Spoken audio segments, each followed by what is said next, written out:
Thank you, Madam President. Colleagues, 2 weeks ago today, as a matter of fact, we had a new governor sworn in. I'm sure you all remember. We went down to the House chamber for a joint address, and we happened to stand at least 2 or 3 times during the course of her address, right? Now, it was more like 25 or 30. I don't know. I lost count. Believe it or not, there were a number of things that Governor Sanders said that I was happy to stand for. And that I applauded. There are a few things I wasn't as excited to stand for, and that's okay. You know, that's part of democracy. But one of the things she said, and I'm paraphrasing, but one of the things she said that I jumped out of my seat to applaud was, if you send me a bill that grows government at the expense of freedom, I will veto it. Now, a few of my colleagues gave me a little bit of a sarcastic hard time about standing. I know you'll find this hard to believe, but I probably gave a sarcastic response.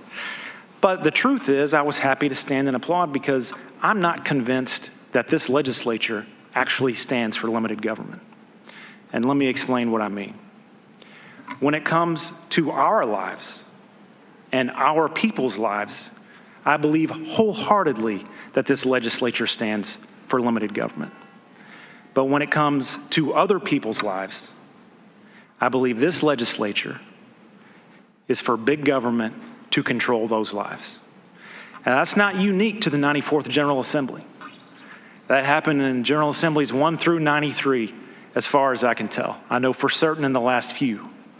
And over the course of our history, we've had bills come through here that targeted black Arkansans or other racial minorities, or tried to control the lives of women. In recent years, we've had bills, and I'm sure we'll have them this session, already on file, that try to control the conduct of businesses that we disagree with.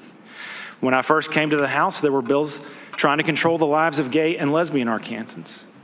And in recent years, that focus has been more directly on transgender Arkansans, the most vulnerable people in our state. Now, my question for this body is, when are we going to learn from our history? We've been trying to control other people's lives for almost 200 years now. And where has it gotten us? As Senator Letting mentioned, we rank near the bottom in a lot of categories, more than he mentioned. And it's not hard to figure out why. 25% of the kids in our state don't know how they're going to eat dinner tonight. And this is the first bill of consequence on the floor of the state Senate in this legislative session. The people of Arkansas sent us down here to get better laws than this to serve them. The truth is that this bill is not about governing. It's about bullying. And if you don't believe me or agree, all you have to do is look at the language in the bill. Now, if this bill was about protecting children from undue sexual influence, that is a conversation we could have. Absolutely, 100%. There's a lot of activity out in the state that I think could arguably be undue sexual influence on children. If you go out to West Little Rock and go to Twin Peaks, or you go to a Hooters, there's activity there that is 100% designed to appeal to the prurient interest. And there are kids running around everywhere. But that's not in this bill. This bill focuses exclusively on people who dress differently than the gender they were designed at birth. And that's how you know it targets them. And we talked, and Senator Flowers made reference to this. I pay attention to the entire Bible, the most attention to Matthew, Mark, Luke, and John. And there Jesus says, the first and greatest commandment is to love the Lord your God with all of your heart, with all of your soul, and with all of your mind. The second like it is to love your neighbor as yourself. On these 2 commandments hang all the law and all the prophets. I'll transition from theology to a topic where I may have a little more credibility in here, and that is the law. Now, this bill is not only mean-spirited, it's also unconstitutional. And what makes it mean-spirited is the very thing that makes it unconstitutional. Because it targets transgender Arkansans in the bill, that on its face violates the Equal Protection Clause of the 14th Amendment to the United States Constitution. because we're targeting people based specifically on their gender. Beyond the 14th Amendment, there are First Amendment concerns.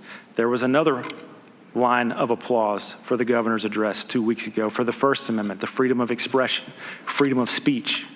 The Supreme Court of the United States worked for 20 years to define obscenity and pornography. These are very smart people with a whole lot of help. The word prurient is one piece of one factor of many factors that the Supreme Court uses. Now, we could have borrowed their language totally, but that's not what's in this bill.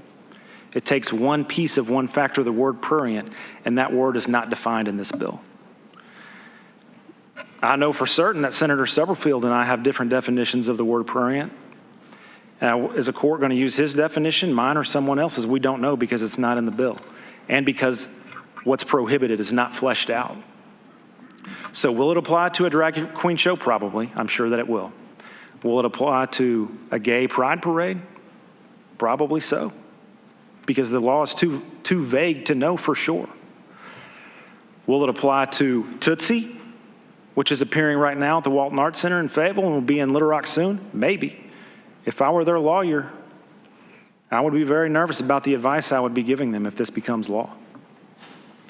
But beyond that, this law also explicitly controls people's conduct in their own private homes. There's no exception for that. It's included in the bill. So I'll finish where I started by saying this is a big government bill. It grows government at the expense of freedom. And we're going to see over the course of this session how many bills we pass like that. I hope the answer is 0, starting with this one, which is why I'll vote against it and ask you to do the same. Thanks, Senator. And now to speak in for